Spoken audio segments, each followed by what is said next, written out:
Bienvenidos a V Noticias, el informativo semanal de la Unidad para la Atención y Reparación Integral a las Víctimas. Continuamos trabajando desde casa, siguiendo los lineamientos presidenciales.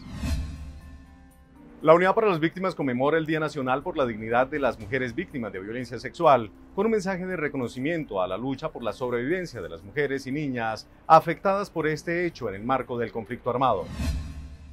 Las mujeres y niñas víctimas de violencia sexual han sido prioridad en la ruta de la reparación integral, teniendo en cuenta que este hecho, denominado delitos contra la integridad física y sexual, constituye una grave violación a los derechos humanos con un efecto desproporcionado tanto física como emocionalmente. La Unidad para las Víctimas se une a la conmemoración del Día por la Dignidad de los Derechos de las Mujeres Víctimas de Violencia Sexual en el marco del conflicto. Son 32.092 personas incluidas por este hecho victimizante, de las cuales hemos indemnizado más de 8.000 de ellas por una suma superior a los 160.000 millones de pesos. Para promover y garantizar los derechos de las víctimas y su ruta hacia la reparación integral, la unidad diseñó la estrategia de reparación integral para víctimas de violencia sexual que se viene implementando desde el año 2014 y que contempla acciones diferenciales para responder a sus daños particulares. De esta manera, la Unidad para las Víctimas seguirá aportando en su proceso de reparación material y no material. La Unidad para las Víctimas promueve acciones en garantía de los derechos de las mujeres de la mano de las entidades del Gobierno Nacional. Desde el mes de marzo, cuando inició la emergencia sanitaria en el país, la unidad ha implementado diferentes acciones para atender a las víctimas a través de sus canales telefónicos y virtuales. En el siguiente informe, les contamos cómo avanza la atención a los sobrevivientes del conflicto en tiempos de pandemia.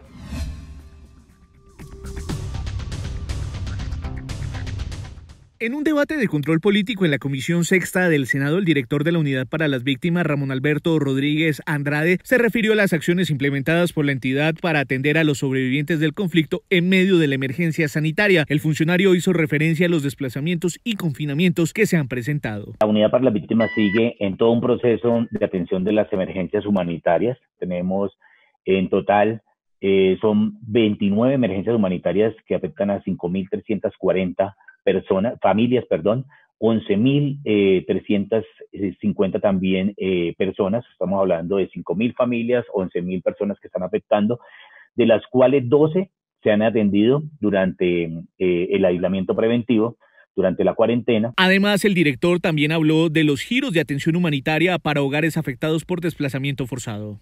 Nosotros, al ver esta situación tan compleja, hicimos un proceso de adelantar los pagos que teníamos de atención humanitaria y además de eso, focalizar las nuevas solicitudes que han llegado a través del canal telefónico. Durante los meses que lleva la emergencia sanitaria generada por el COVID-19, la Unidad para las Víctimas ha recibido más de 2.900.000 solicitudes a través de los canales de atención telefónico, virtual y escrito. Leslie Marlody Rodríguez Quiñones es una víctima afro del Caquetá. Ella nos habló de su proceso de reparación integral y nos contó cómo celebra el Día de la Afrocolombianidad. Con 32 años, Marlody es sobreviviente del conflicto armado y creadora de la Fundación Afrocolombianos Unidos por la Cultura y los Derechos Humanos, desde la cual impulsa la conservación y la visibilización de manifestaciones culturales.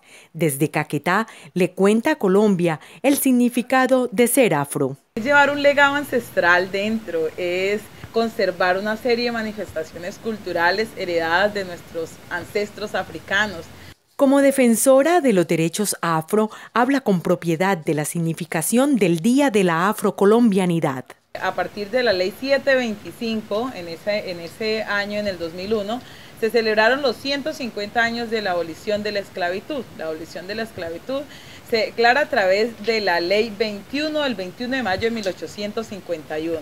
Desde ahí venimos año a año celebrando nuestras manifestaciones culturales, poniendo en manifiesto también todas nuestras problemáticas, necesidades, nuestra idiosincrasia, pero también el legado y el aporte que ha hecho la población negra afrocolombiana, raizal y palenquera a la construcción de país. Como víctima del conflicto, destaca la labor de la unidad en los procesos de reparación incluyente. En la actualidad, Marlody es especialista en formulación y evaluación de proyectos, licenciada en lengua castellana y literatura y cursa estudios de maestría en gestión cultural y producción audiovisual. Gracias a la reparación colectiva, más de 100 víctimas pertenecientes a 3 consejos comunitarios del municipio del Bagre, en Antioquia, avanzan en la reparación integral con el fin de retomar sus tradiciones y cultura afro. Nos encontramos aquí los 3 consejos, Nueva Esperanza, Villagrande, recordando las tradiciones con el festival para que no se pierda la costumbre. Estas comunidades negras, asentadas en un territorio de difícil acceso y alejado del casco urbano, logran encontrar en la música, el baile y su gastronomía la recuperación de su identidad y sus prácticas ancestrales. Entonces estamos aprendiendo a recuperar nuevamente esto y también para que haya un tipo de ingreso para el sustento de nuestro vivir acá en estas comunidades, en estos consejos comunitarios. La recuperación de sus tradiciones hacen parte de las 22 medidas concertadas con la entidad, de las cuales ya se han implementado más de la mitad. La Unidad para las Víctimas avanza en la recuperación del tejido social y las prácticas que fueron perdidas en el medio del conflicto. En medio de las dificultades por la emergencia sanitaria y de las carencias propias de una de las regiones más golpeadas por la violencia, Yamit Correa, una víctima afro de Río Sucio, Chocó, lleva un mensaje de esperanza a través de sus composiciones. Quiero ganar la guerra en el océano del perdón.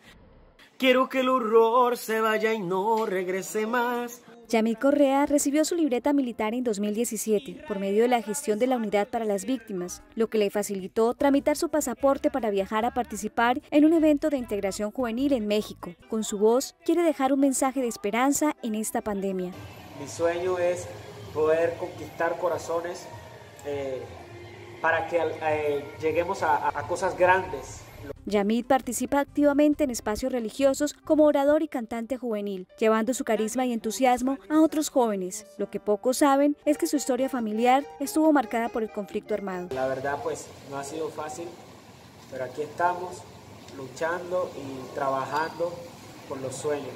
Pese a las dificultades, este joven no pierde la chispa que lo caracteriza. Quiere que su voz y sus canciones sobre la reconciliación sean escuchadas en todo el país. Otra territorial que entregó el balance trimestral fue la de Norte de Santander y Arauca. Su directora se refirió al trabajo en materia de atención a las víctimas y a la implementación de la política pública con los nuevos mandatarios. A través de jornadas de capacitación desarrolladas por la Unidad para las Víctimas, los alcaldes de Norte de Santander y Arauca conocieron los lineamientos de atención y asistencia que deben implementar en sus planes de gobierno con los sobrevivientes del conflicto armado. En este primer trimestre del 2020 hemos logrado una articulación interinstitucional con 40 entes territoriales de Norte de Santander y 7 de Arauca, para lograr establecer y fortalecer los programas de gobierno. Los mandatarios firmaron un compromiso para mejorar las condiciones de vida de la población víctima a través de sus políticas de gobierno. Esta es una historia de valentía y resiliencia. John Jairo Gómez sufrió homofobia, desplazamiento forzado y violencia sexual, pero gracias a la recuperación emocional en su proceso de reparación con la Unidad para las Víctimas, hoy es un artista, un hombre en reconstrucción. A este antioqueño de 52 años, la violencia lo ha perseguido toda su vida. Mi nombre es John Jairo Gómez, estoy en la lista de víctimas de este país. Mi hecho victimizante es desplazamiento, violencia sexual.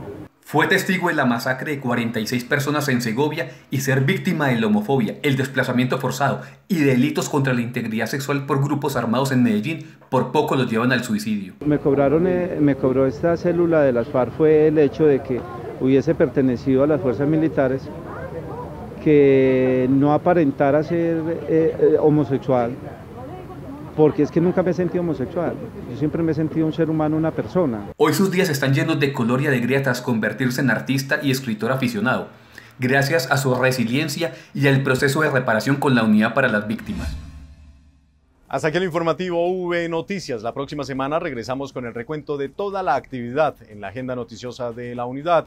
Muchas gracias a las personas que nos escriben a diario. Recuerden que pueden seguirnos a través de nuestras redes sociales en Facebook, Instagram, YouTube, Twitter con @Unidad Víctimas. Hasta pronto.